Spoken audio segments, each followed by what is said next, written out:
19 de maio de 1986.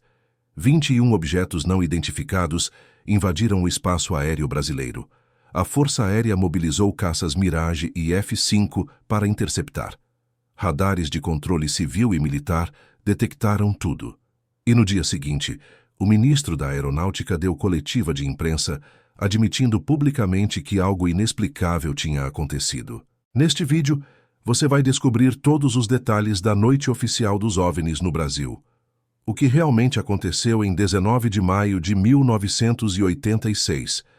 Os relatos dos pilotos que perseguiram os objetos, por que os caças militares não conseguiram interceptar nada, e o que os documentos oficiais revelam sobre o caso mais importante de OVNIs na história do Brasil.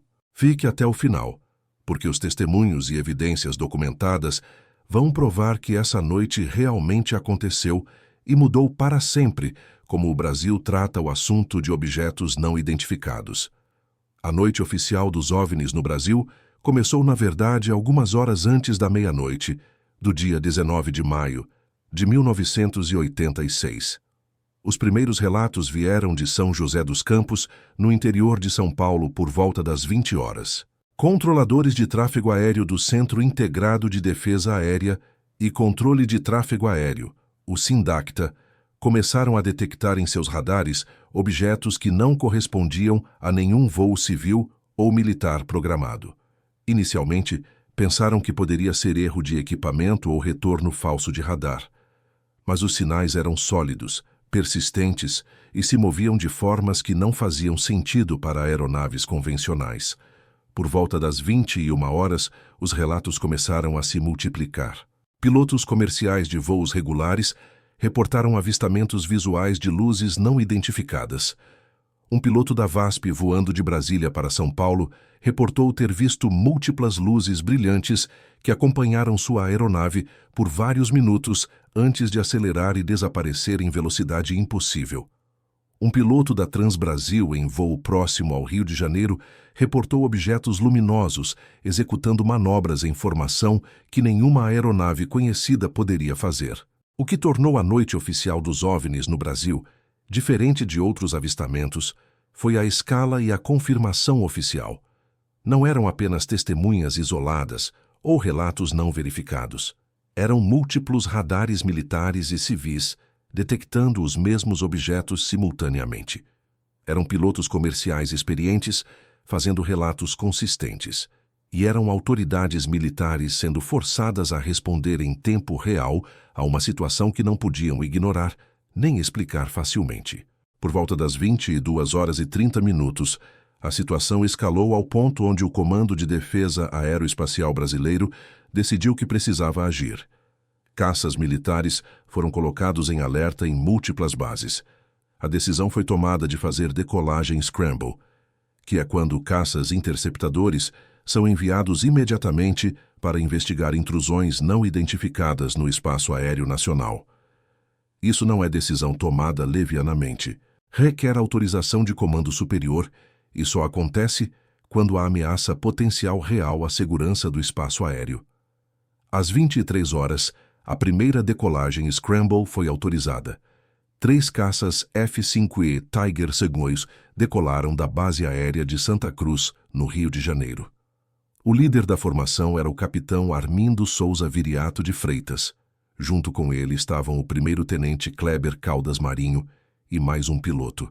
A missão deles era interceptar, identificar e, se necessário, escoltar ou forçar pouso de quaisquer objetos não identificados detectados sobre o Rio de Janeiro e região. Quase simultaneamente, às 23 horas e 5 minutos, mais caças foram enviados. 2 Mirage 3 da base aérea de Anápolis, em Goiás, decolaram sob comando do capitão Márcio Brizola Jordão e do primeiro-tenente Kleber Caldas Marinho. A missão deles era interceptar objetos detectados sobre São Paulo e região. No total, 5 caças militares foram colocados no ar durante a noite oficial dos OVNIs no Brasil, todos em missão de interceptação real de objetos não identificados. E então começou uma das perseguições aéreas mais extraordinárias e frustrantes da história da aviação militar brasileira. Os pilotos relataram avistamentos visuais confirmados de objetos luminosos. Não eram luzes distantes difusas. Eram objetos sólidos luminosos que apareciam em seus radares de bordo e que eles podiam ver visualmente através das cabines. O capitão Viriato relatou ter detectado em seu radar múltiplos alvos se aproximando de sua aeronave em alta velocidade. Viriato descreveu que, quando tentou manobrar para interceptar os objetos, eles simplesmente aceleraram e desapareceram do alcance de seu radar em questão de segundos. A velocidade necessária para isso seria muito além de qualquer aeronave conhecida na época. Os F-5E que ele estava pilotando podiam atingir velocidades de Mach 1.6, mais de 1.600 km por hora. Mas os objetos se moviam muito mais rápido que isso. O capitão Jordão nos Mirage teve experiência similar. Ele detectou o objeto em seu radar, manobrou para a interceptação.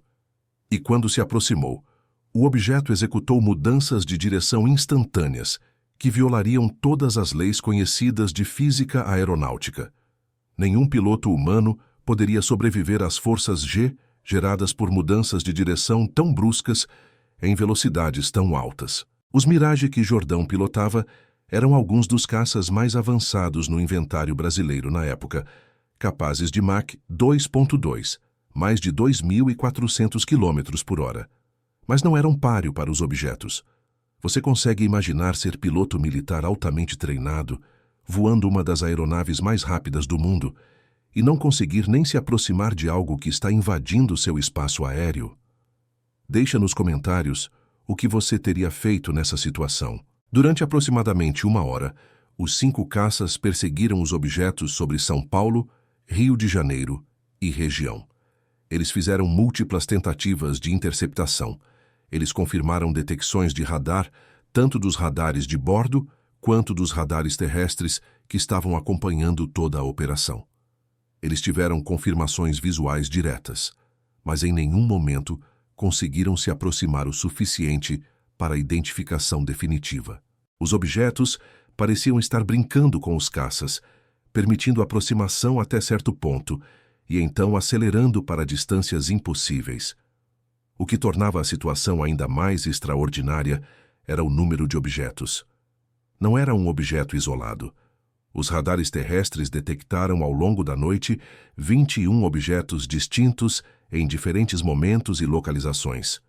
Alguns apareciam isolados, outros em formações de 3 a 7 objetos.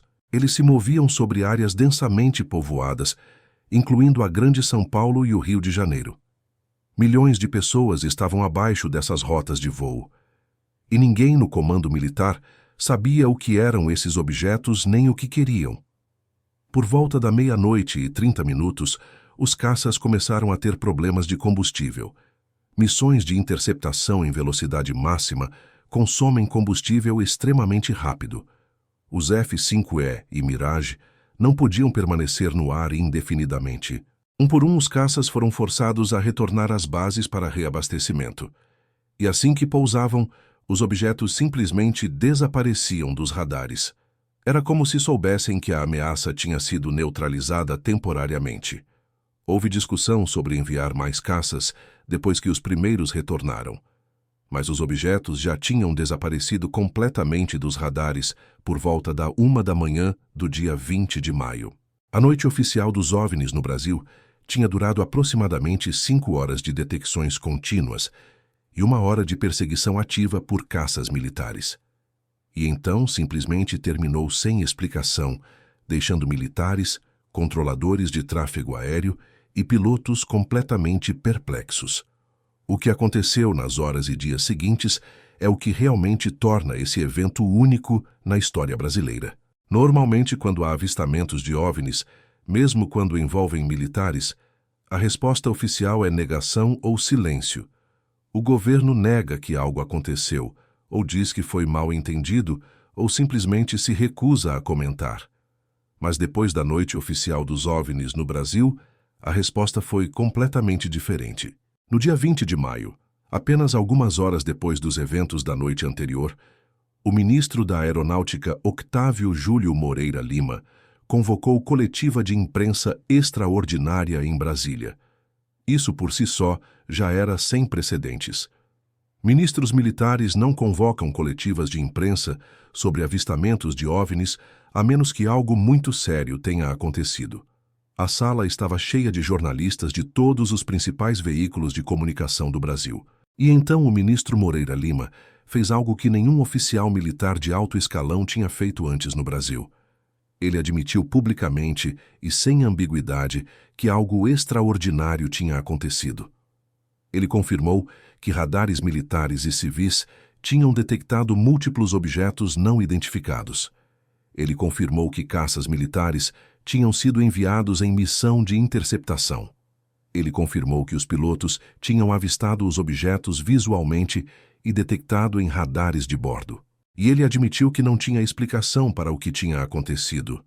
Moreira Lima foi cuidadoso com suas palavras. Ele não usou o termo extraterrestre nem alienígena. Ele se referiu consistentemente aos objetos como não identificados, mas ele deixou absolutamente claro que algo real tinha acontecido, que tinha sido detectado por múltiplos sistemas independentes, que tinha sido perseguido por pilotos militares altamente treinados e que desafiava a explicação convencional. Essa honestidade brutal de um ministro militar foi chocante para todos presentes.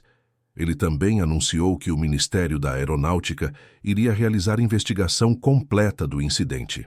Ele disse que todos os dados de radar seriam analisados, que todos os pilotos envolvidos seriam entrevistados formalmente, que relatórios técnicos seriam produzidos. Ele prometeu transparência no processo na medida permitida por considerações de segurança nacional.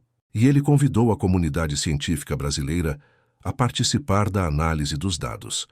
Essa coletiva de imprensa transformou a Noite Oficial dos OVNIs no Brasil em evento de significância histórica, não apenas ufológica, mas política e social. Pela primeira vez, o governo brasileiro tinha reconhecido oficialmente que fenômenos aéreos não identificados eram um assunto sério que merecia investigação profissional e não ridicularização. Isso mudou completamente o discurso público sobre o tema no Brasil. Nos dias seguintes, jornais de todo o país cobriram extensivamente o evento. As manchetes eram dramáticas, mas baseadas em fatos confirmados oficialmente. Folha de São Paulo, O Globo, Jornal do Brasil, todos os principais jornais publicaram artigos detalhados com entrevistas dos pilotos, análises de especialistas e diagramas mostrando as trajetórias dos objetos. Pela primeira vez, OVNIs eram tratados como notícia legítima e não como curiosidade de tabloide. Os pilotos envolvidos também deram entrevistas públicas, algo extremamente raro para militares, discutindo eventos operacionais. O capitão Viriato descreveu em detalhe sua experiência perseguindo objetos que seu radar mostrava claramente, mas que sempre se mantinham fora de alcance. Ele disse que em 20 anos de carreira como piloto militar nunca tinha visto nem ouvido falar de nada parecido.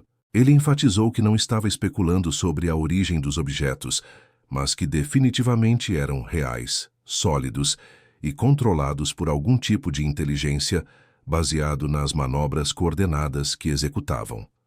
O capitão Jordão foi igualmente direto. Ele disse que os objetos desafiavam tudo o que ele conhecia sobre física de voo. As acelerações instantâneas, as mudanças de direção impossíveis, a capacidade de desaparecer dos radares e reaparecer em outras localizações, nada disso correspondia a nenhuma aeronave conhecida nem a nenhum fenômeno natural que ele pudesse imaginar. Ele foi cuidadoso em dizer que não sabia o que eram, mas que definitivamente eram algo extraordinário. Controladores de tráfego aéreo, que tinham acompanhado toda a situação pelos radares, também confirmaram publicamente o que tinham visto. Eles descreveram os retornos de radar como sólidos e comportados de forma inteligente. Os objetos pareciam evitar conscientemente colisões com aeronaves civis, mantendo distâncias seguras, mas ao mesmo tempo executando manobras que pareciam quase provocativas em relação aos caças militares. Um controlador disse que parecia que os objetos queriam ser vistos, queriam provocar resposta, mas não queriam ser capturados. A investigação oficial prometida pelo ministro Moreira Lima foi conduzida ao longo dos meses seguintes. Uma equipe de oficiais da Força Aérea, técnicos de radar e analistas de inteligência revisou todas as gravações disponíveis. Eles entrevistaram formalmente todos os pilotos militares e civis envolvidos.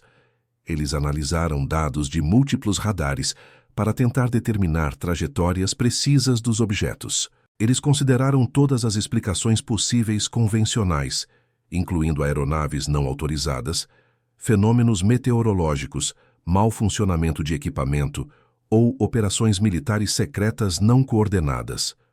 O relatório final da investigação foi parcialmente classificado, mas partes foram liberadas ao público. As conclusões eram cuidadosas, mas significativas. O relatório confirmou que aproximadamente 21 objetos distintos tinham sido detectados por múltiplos radares independentes. Confirmou que pelo menos alguns desses objetos executaram manobras que excediam capacidades de qualquer aeronave conhecida. Confirmou que pilotos militares experientes tinham avistado visualmente os objetos e detectado em radares de bordo. E, crucialmente, o relatório concluiu que nenhuma explicação convencional satisfatória tinha sido encontrada para os eventos da Noite Oficial dos OVNIs no Brasil em 19 de maio de 1986. Essa conclusão oficial de que eventos extraordinários tinham ocorrido sem explicação convencional foi vitória enorme para pesquisadores sérios de fenômenos aéreos não identificados. Não era admissão de origem extraterrestre, mas era reconhecimento de que algo genuinamente anômalo tinha acontecido.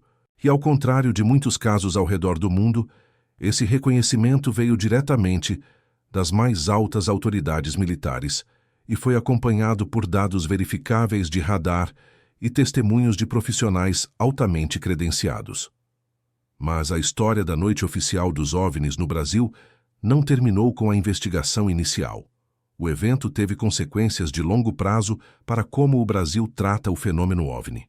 Em 1969, quase 20 anos antes da Noite Oficial, a Força Aérea Brasileira tinha estabelecido um sistema oficial para coleta e análise de relatos de objetos aéreos não identificados. Mas esse sistema operava em relativo sigilo e poucos civis sabiam de sua existência. Depois da publicidade massiva da Noite Oficial dos OVNIs no Brasil, pressão pública cresceu para maior transparência. Pesquisadores civis começaram a fazer pedidos formais de acesso a arquivos históricos sobre casos de OVNIs investigados pela FAB. Inicialmente houve resistência, mas eventualmente, começando em 2004 e acelerando entre 2009 e 2016, a Força Aérea Brasileira desclassificou e liberou milhares de páginas de documentos sobre investigações de OVNIs realizadas desde os anos 50. Esses documentos desclassificados revelaram que a Noite Oficial dos OVNIs no Brasil não foi incidente isolado. Houve centenas de casos investigados oficialmente ao longo das décadas. Muitos envolveram detecções de radar, avistamentos por pilotos militares e comerciais, e até outras missões de interceptação por caças que nunca tinham sido reveladas publicamente. A Noite Oficial dos OVNIs no Brasil foi simplesmente o caso que não pôde ser mantido em segredo por causa da escala, do número de testemunhas e da decisão do ministro de falar publicamente. Um dos casos revelados nos documentos desclassificados foi a Operação Prato, que tinha acontecido em 1977 em Colares, no Pará, que já mencionamos em outro vídeo.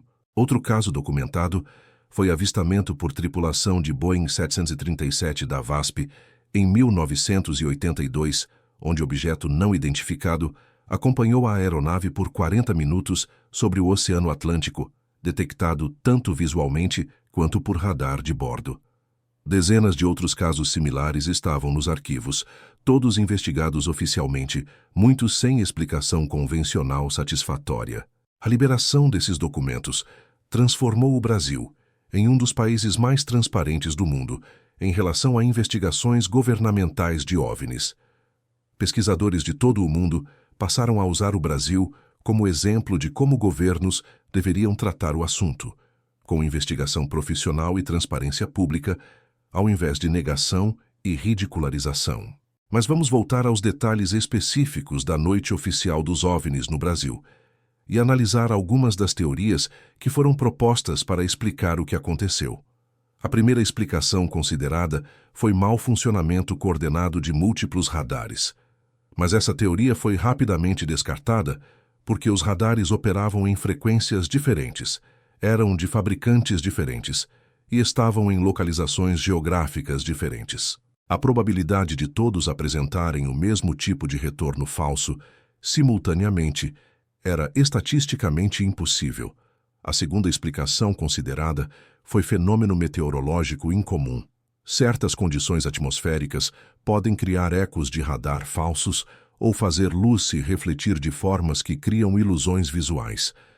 Mas a análise dos dados meteorológicos daquela noite mostrou condições normais e estáveis. Não havia tempestades, inversões térmicas significativas, nem outros fenômenos que pudessem explicar os retornos de radar sólidos e as múltiplas confirmações visuais independentes. A terceira explicação considerada foi operação militar não coordenada, possivelmente de outro país. Talvez aeronaves militares avançadas de potência estrangeira estivessem testando capacidades em espaço aéreo brasileiro.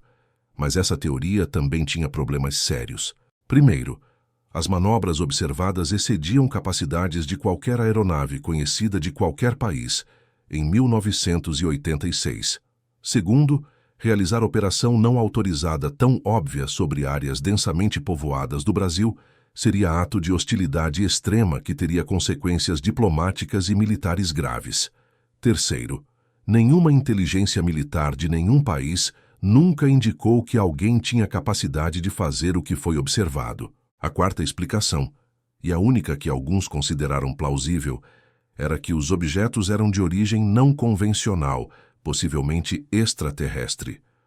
Essa explicação, obviamente, é extraordinária e requer evidência extraordinária, mas ela tem a vantagem de realmente se encaixar com todas as observações. Objetos sólidos detectados por radar, cheque. Capacidade de manobra muito além de tecnologia humana conhecida, cheque. Comportamento aparentemente inteligente e coordenado, cheque. Sem explicação convencional satisfatória depois de investigação profissional extensiva, cheque. Mas admitir a possibilidade de origem extraterrestre oficialmente seria passo que nenhum governo estava preparado para dar em 1986. Então, a conclusão oficial permaneceu cuidadosamente neutra, objetos não identificados de origem desconhecida. Isso permitia que cada pessoa tirasse suas próprias conclusões baseadas nas evidências apresentadas. O que ninguém pode negar, independentemente da explicação preferida, é que algo real aconteceu durante a noite oficial dos OVNIs no Brasil, em 19 de maio de 1986. Não foi histeria em massa, não foi erro de observação de testemunhas não treinadas. Foram detecções de múltiplos sistemas de radar profissionais operados por técnicos experientes. Foram avistamentos visuais por pilotos militares e comerciais altamente treinados. Foi mobilização de recursos militares significativos em resposta à ameaça percebida ao espaço aéreo nacional. E foi reconhecimento oficial público pelo mais alto escalão militar do país. A data de 19 de maio de 1986 permanece como marco na história brasileira e mundial de fenômenos aéreos não identificados. É um dos poucos casos onde há documentação oficial abundante, testemunhos múltiplos de alta credibilidade, confirmação de radar de múltiplas fontes independentes e reconhecimento público explícito por autoridades governamentais. Para pesquisadores sérios do fenômeno, é caso de estudo essencial que demonstra que o assunto merece investigação científica rigorosa. Décadas depois da noite oficial dos OVNIs no Brasil, alguns dos envolvidos foram entrevistados novamente. O capitão Viriato, já reformado e livre de restrições de falar sobre operações militares antigas, deu entrevistas mais detalhadas onde descreveu não apenas o que aconteceu, mas como aquilo o afetou pessoalmente. Ele disse que a experiência mudou fundamentalmente sua compreensão do que é possível, que como piloto militar, Ele sempre tinha confiado completamente em seu treinamento e em seu equipamento. Mas naquela noite, ele encontrou algo que seu treinamento não tinha preparado ele para enfrentar e que seu equipamento não era capaz de interceptar. Ele também falou sobre a frustração de saber que tinha acontecido algo extraordinário, ter evidências concretas através de dados de radar e testemunhos múltiplos, e ainda assim não poder obter resposta definitiva sobre o que eram aqueles objetos. Ele disse que passou décadas pensando sobre aquela noite, revisando mentalmente cada detalhe, tentando encontrar alguma explicação que tinha perdido. Mas nunca encontrou. A noite oficial dos OVNIs no Brasil permaneceu para ele, como para muitos outros envolvidos, como experiência profundamente impactante, sem resolução satisfatória. Controladores de tráfego aéreo que estavam de serviço naquela noite tiveram experiências similares. Em entrevistas anos depois, eles descreveram a tensão crescente, enquanto mais e mais objetos apareciam nos radares. A responsabilidade de manter segurança do espaço aéreo, com aeronaves civis cheias de passageiros voando no meio de objetos não identificados, executando manobras imprevisíveis. A comunicação constante com pilotos comerciais que estavam vendo e reportando as mesmas coisas que apareciam nos radares. Que a sensação de impotência, quando ficou claro que nada que fizessem resultava em identificação ou controle dos objetos. Um detalhe fascinante que emergiu de entrevistas posteriores foi que houve discussão naquela noite sobre usar força letal se os caças conseguissem se aproximar o suficiente dos objetos. Os pilotos estavam armados, os caças tinham mísseis e canhões. Se um objeto não identificado estava invadindo o espaço aéreo brasileiro, recusando comunicação e evadindo interceptação, protocolo militar normal seria eventualmente autorizar uso de força para forçar pouso ou destruir se necessário. Mas ordens explícitas foram dadas aos pilotos de não disparar sob nenhuma circunstância, a menos que os objetos demonstrassem hostilidade direta. Essa ordem veio de comando superior, que aparentemente decidiu que escalar situação já extraordinária para confronto armado seria erro potencialmente desastroso. Especialmente porque ninguém sabia o que eram os objetos nem como responderiam a ataque. Então, os pilotos foram instruídos a observar, perseguir, tentar comunicação, mas não engajar militarmente. Em retrospecto, essa foi provavelmente decisão sábia. Se tivessem disparado e acertado um dos objetos, quem sabe que consequências teriam seguido. Se tivessem disparado e errado completamente, porque os objetos eram muito rápidos ou manobráveis, teria sido demonstração humilhante de impotência militar. E se tivessem disparado e os objetos tivessem respondido com força superior, a situação poderia ter escalado para algo muito mais sério. Então, a contenção demonstrada pelo Comando Militar Brasileiro naquela noite foi notável. A noite oficial dos OVNIs no Brasil também teve impacto cultural significativo. Nos anos seguintes ao evento, interesse público em OVNIs no Brasil cresceu dramaticamente. Livros sobre o assunto se tornaram best-sellers. Grupos de pesquisa civil foram formados. Conferências e palestras sobre fenômenos aéreos não identificados atraíam audiências grandes. O fato de que o próprio governo tinha admitido que algo inexplicável tinha acontecido deu legitimidade ao assunto que não tinha antes. Mas também houve lado negativo. Como sempre acontece quando o assunto se torna popular, atraiu oportunistas e fraudadores. Pessoas começaram a fabricar fotos e vídeos falsos de OVNIs. Surgiram contatados, alegando ter comunicação direta com seres extraterrestres. Teorias conspiratórias elaboradas foram propostas conectando a noite oficial dos OVNIs no Brasil com todo tipo de agenda secreta governamental.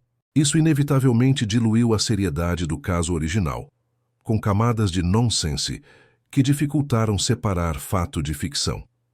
Pesquisadores sérios tiveram que constantemente lutar para manter foco nos fatos documentados e não se deixar arrastar para especulação sem base.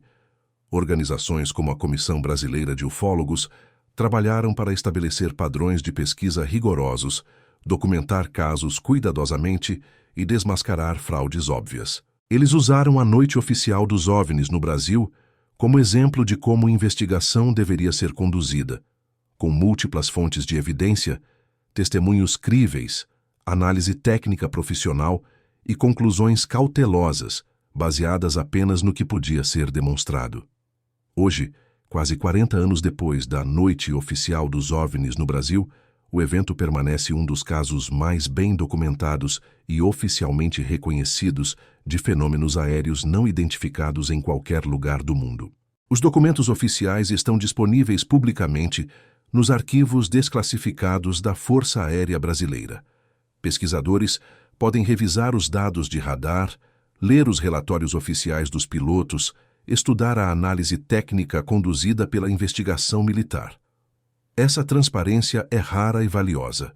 O caso continua sendo estudado por pesquisadores internacionais como exemplo de como fenômenos aéreos não identificados deveriam ser investigados e documentados. Organizações como o Comitê Científico Internacional para Estudos de UAP, Fenômenos Aéreos Não Identificados, citam regularmente a Noite Oficial dos OVNIs no Brasil como demonstração de que o fenômeno é real, merece estudo científico sério e que governos podem e devem ser transparentes sobre investigações.